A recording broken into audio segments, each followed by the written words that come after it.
All right, greetings and salutations, everybody. Happy July 4th or July 5th. It is when you'll be watching this, but still, we're recording this on the 3rd.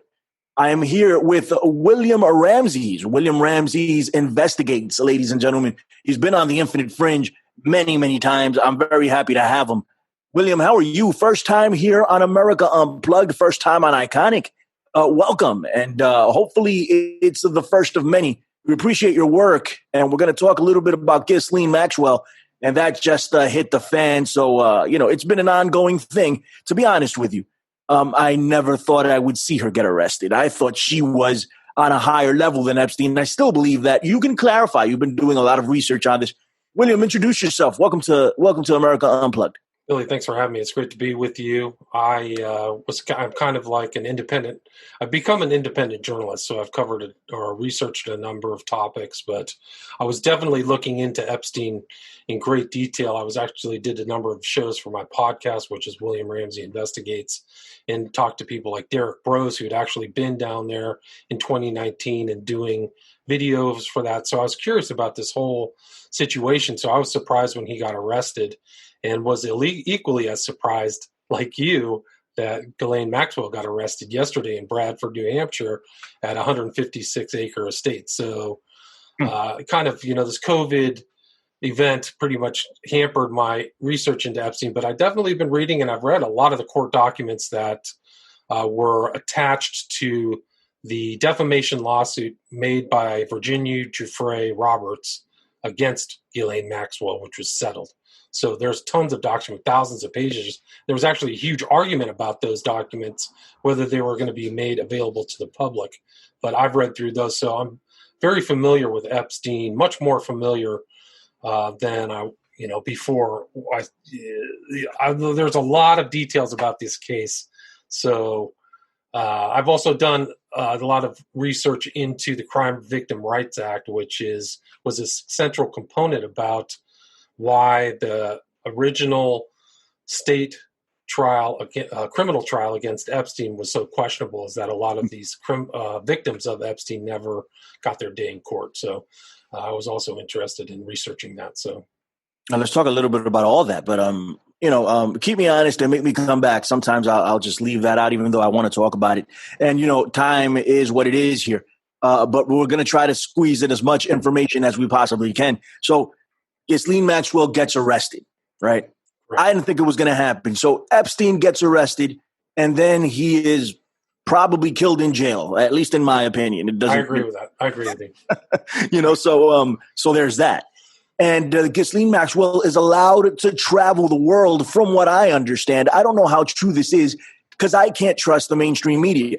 But it's all out there that, that there was this story, which I think is bogus, that she was at some hamburger joint reading a CIA book. I don't know. It just seemed bogus to me. There was evidence of that picture being photoshopped.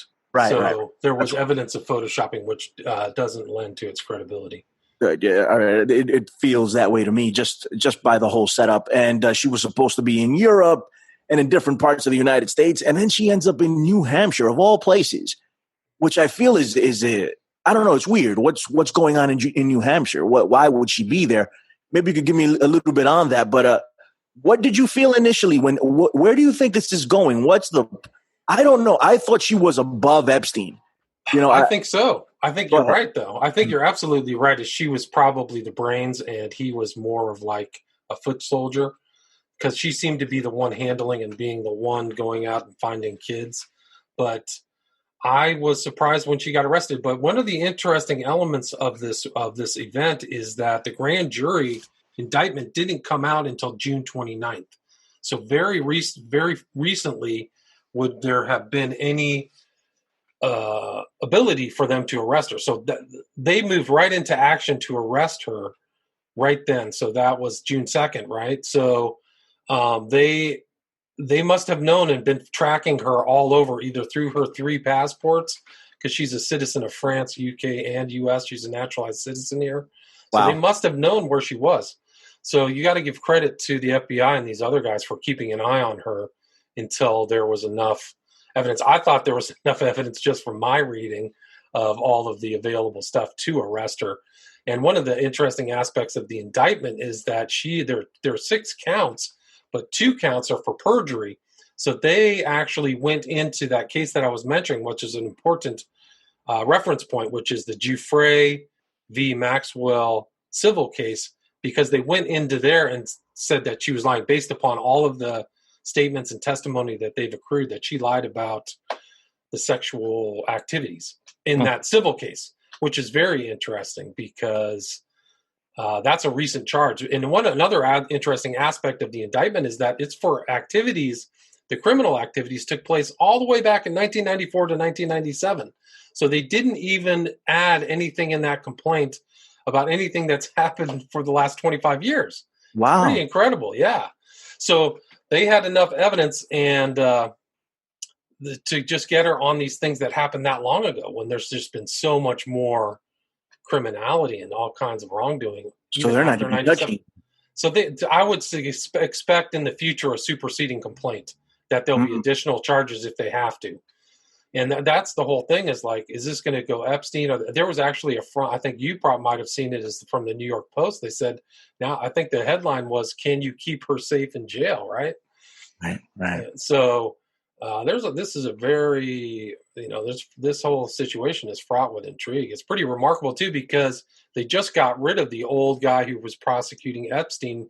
I want to talk to you. District of New York was Berman.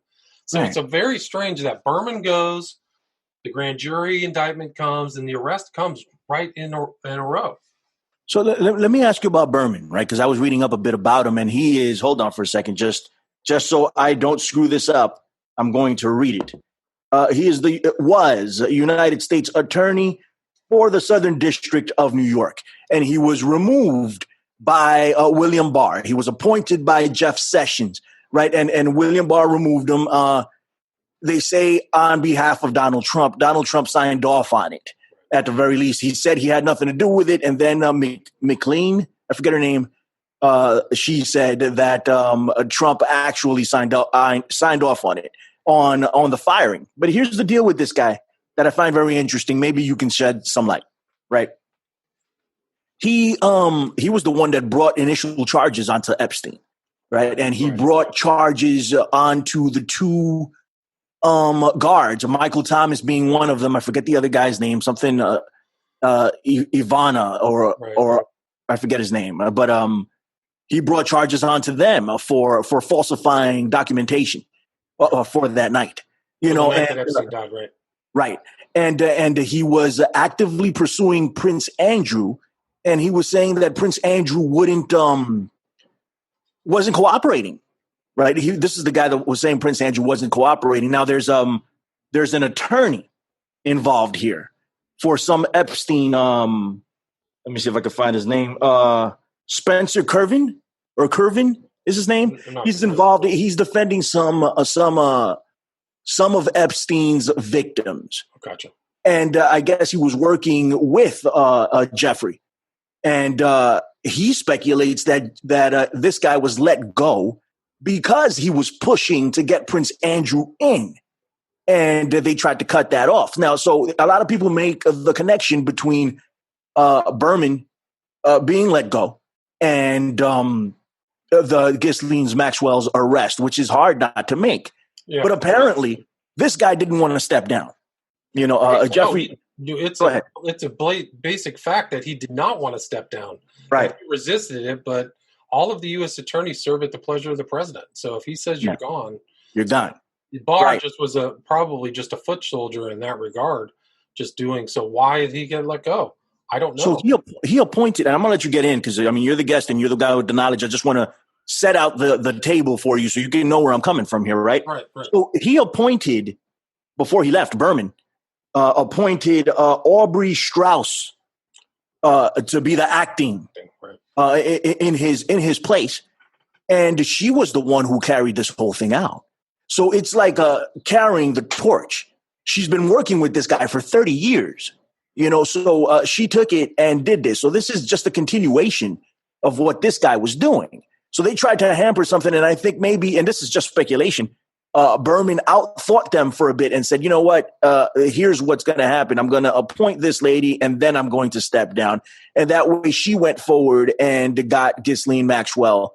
And I don't know what's going to happen after that. She is not going to hold down the position. Trump has already appointed somebody else. Right. I forget his name. Go ahead. No, you're absolutely right. But maybe, I mean, I thought my speculation was that he wasn't going hard enough and he might have wanted to resist actually arresting Ghislaine Maxwell based upon the evidence. And then they got rid of him and got somebody to do it. So that's plausible too. But the pressure on Andrew is real.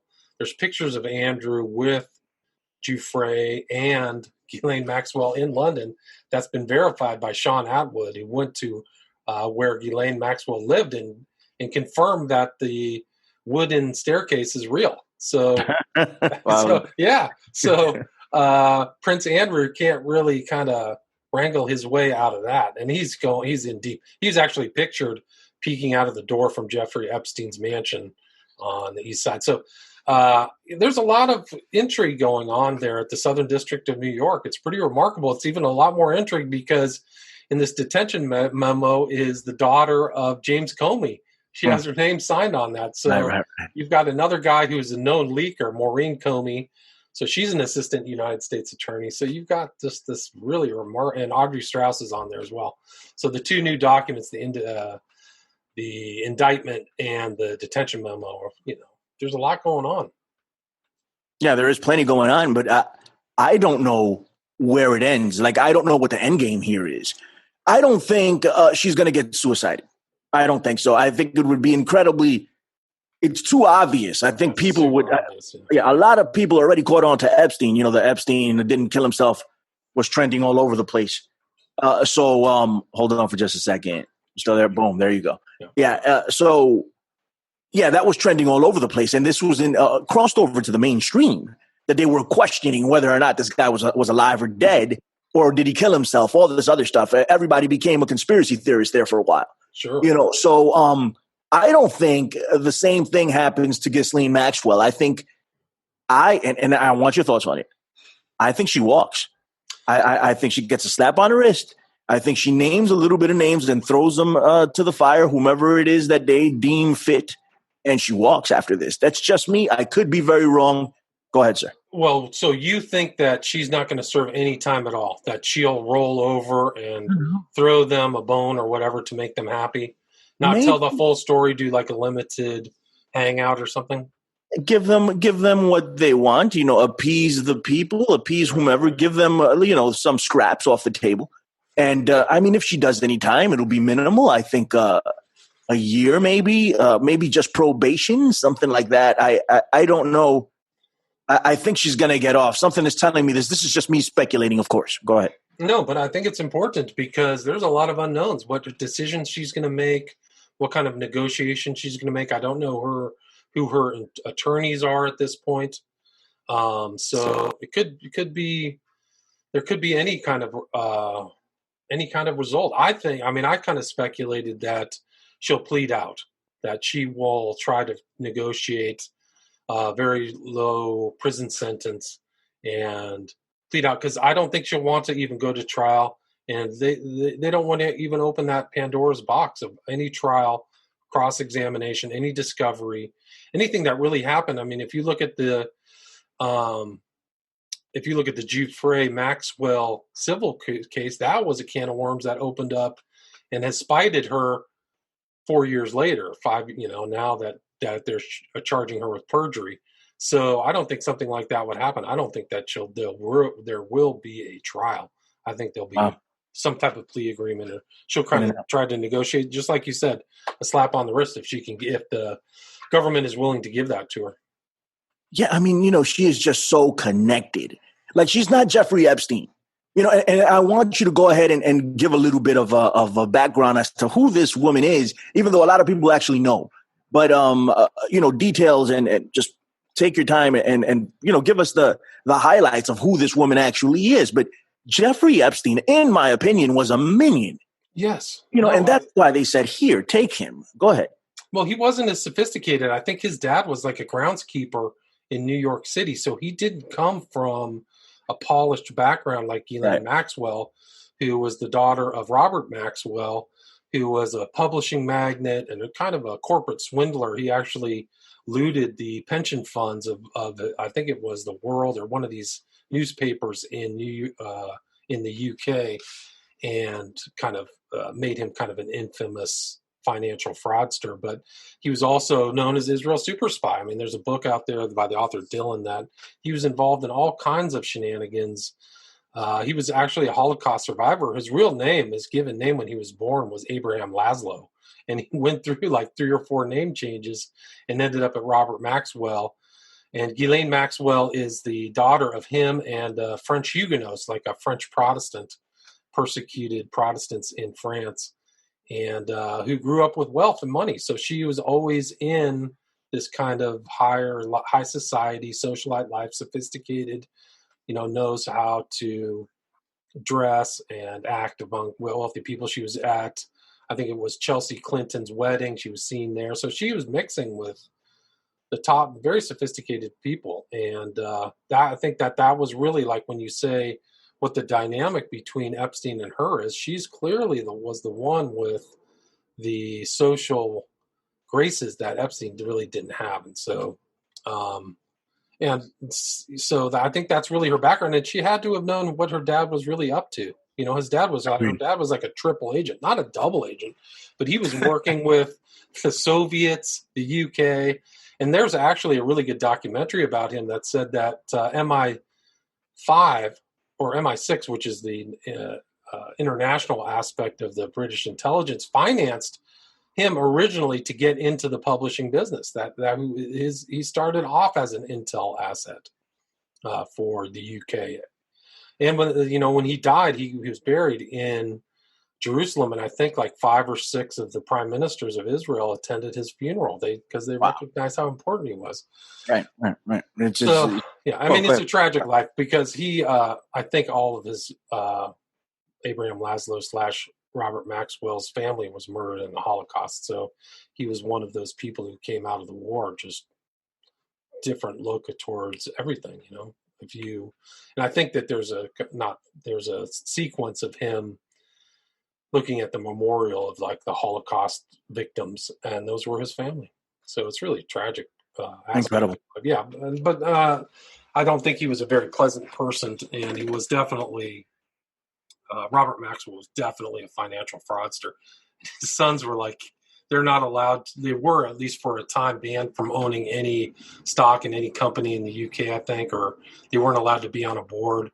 So there was real, there was a real burden that they had by being, his children. So, but she was one of them. It's pretty interesting too. I was talking to this about somebody else, but her sister married this guy Molina's son. Like the original rocket testers out of Pasadena was Jack Parsons, who was Aleister Crowley's protege, a guy by the name of Ed Foreman. And there was Molina, and his son married her sister.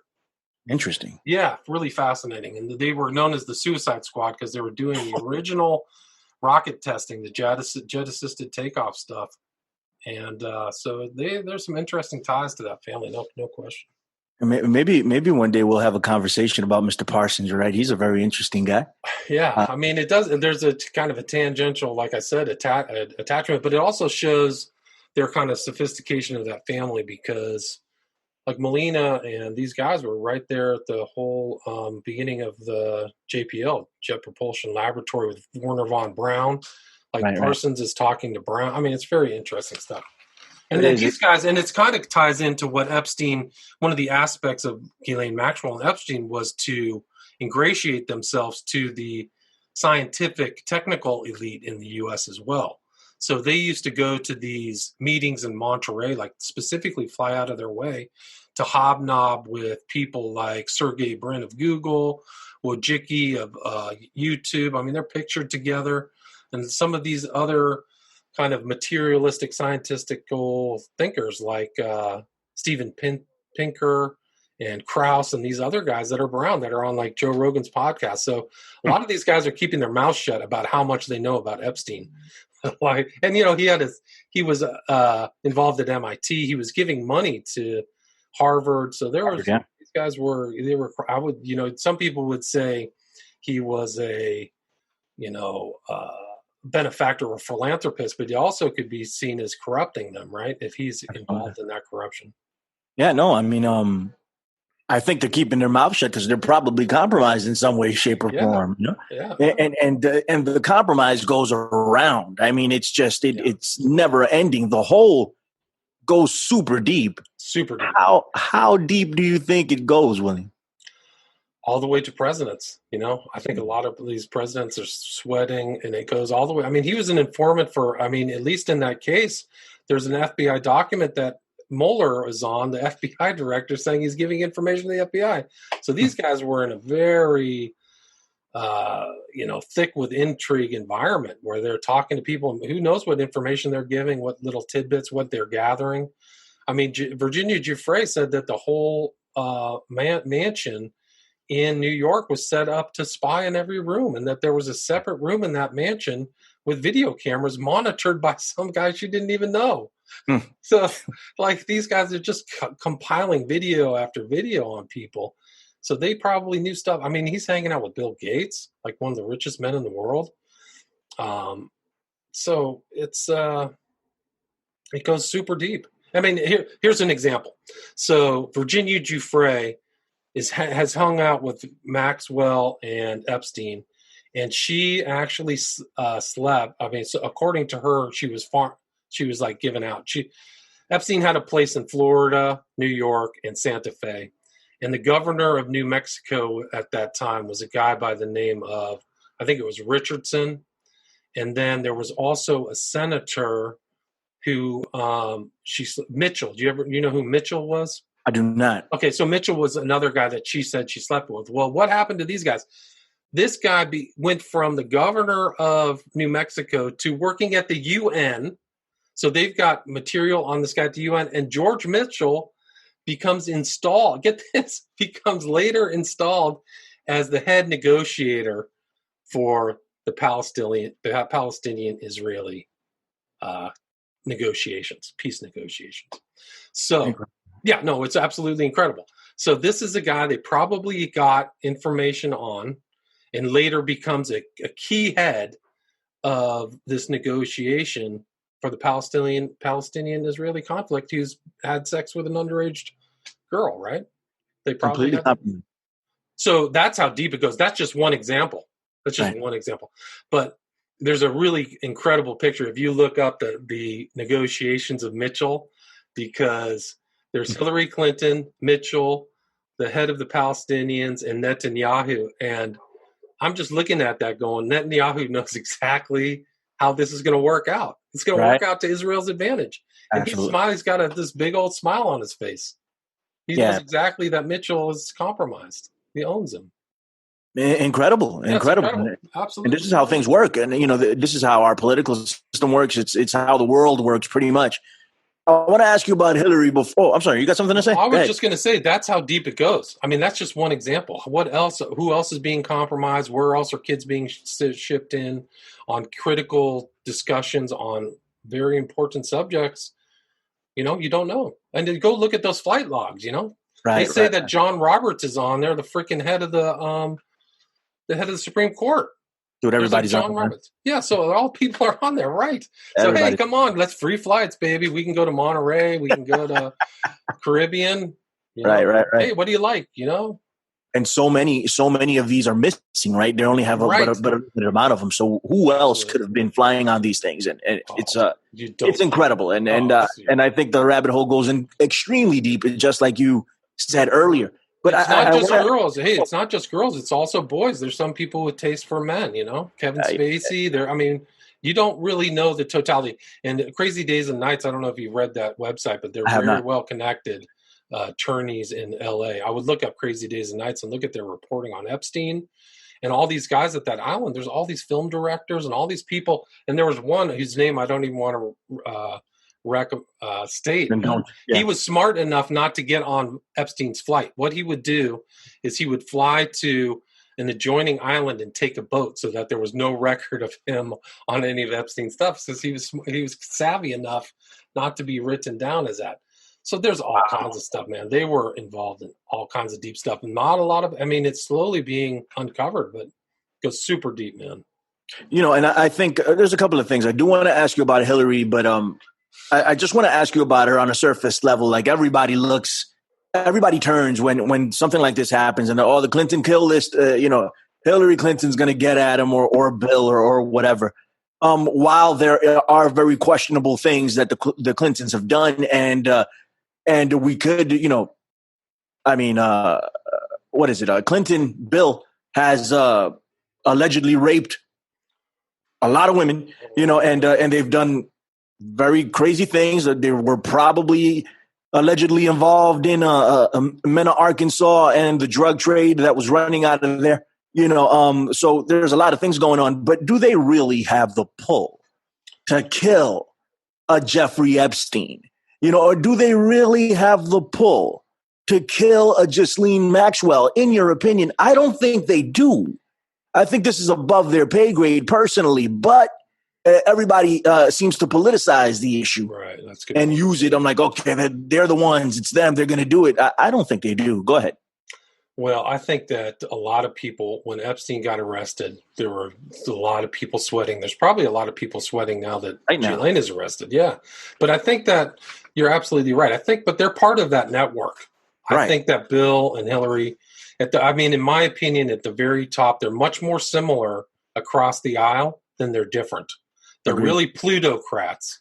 And the Democratic Party has this kind of pretense at the very elite level, the Yale lawyer level, that they're people of the people, but they're really just an elite. They're really just elite, in as much as the Bushes are an elite as well. They're really not a Christian. I mean, it's kind of funny in a lot of ways because there's lies told to each different party. One is that your leaders are just like you on the left, and the right is that they're Christians. When the guys at the top just look at Christian, like their faith as just a political prop, in my opinion. Wow. So, that's funny. So I think that when people say, "Oh, it was just the Clinton," I think that I liken it to the movie Murder on the Orient Express. If you've ever seen that, never have. Yeah. Oh no, you got to check it out. I won't ruin it for it. Well, it's a lot. It's an Agatha Christie. I'm fine. I'm going to watch it. Carlos. Well, okay, watch it. But it's basically they all killed him. They all wanted him dead.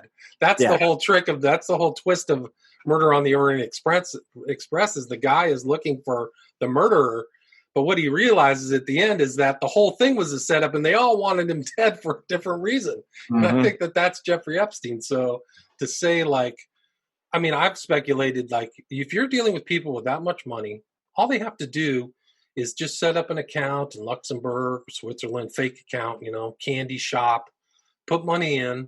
And all these guys put money in a kitty, and they say, "This is what I want to happen," and they don't not even touched it. They don't even have to worry about it. They don't have to do anything else. Somebody goes, and you go on down the road. There's 3 degrees of separation, and things happen. Money gets exchanged. I wouldn't. Yeah, we can get into those details about how those operations work, but I wouldn't be surprised at all if those security guards who are at the MCC, a little bill here, a little manila envelope there. Man, let me tell you. Dude, you're dealing with people with billions of dollars. Right. So if the guy who's making $45K a year watching people sleep at night, somebody says, "Hey, here's $100,000. Here's $200,000." It's life-changing. Yeah. No, could you say no? I don't know if I could. And I was just about to tell you, I would not want to be in that position. I wouldn't either. No way. Well, it's like one of those things is what if you don't take the money? Exactly. Like you're screwed either way at that point. Once they bring it into your realm, you are screwed. You just got to make the right decision and hope. There is no right decision. You got to make the decision that affects you less because you're going to get affected regardless. In my opinion, it's just not a good situation. It's not a good situation. I wouldn't want to be involved. I wouldn't want to be either of those guards at that place either. So, Hell no, man. No, not at all. Here's the thing, bro. I mean, the thing is that there are so many people involved that it's so delicate, like the reverberations of that, what would happen to their professional life, their family life, their reputation, everything. They needed Geoffrey to go. You know what I mean? Yeah. Jeffrey had to go, Yeah. and Ghislaine may be the same way. I don't know. Let's see. Maybe that's why Berman didn't want to arrest her. It's like, I don't want to go through this whole thing again. I don't want to be a part of this. I don't know. I don't really know.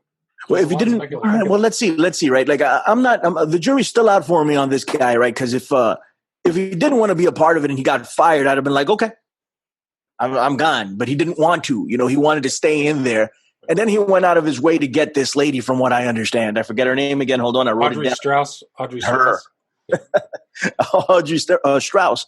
And he appointed her for that reason. And they're moving. I mean, they've been colleagues for over 30 years. He brought her along with him to these things. So it looks like they're following through. I don't know. You know better than me.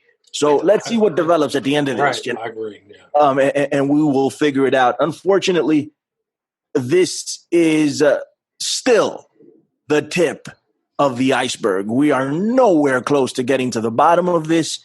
And I used to say, William, and we'll get out of here. I still say, and I've said it here on America Unplugged several times, that I was going to stop covering Epstein, and I did. This is the first time I've done anything relating to Epstein in quite some time, because I felt like we were being manipulated as a people to look at Epstein and not look at anything else.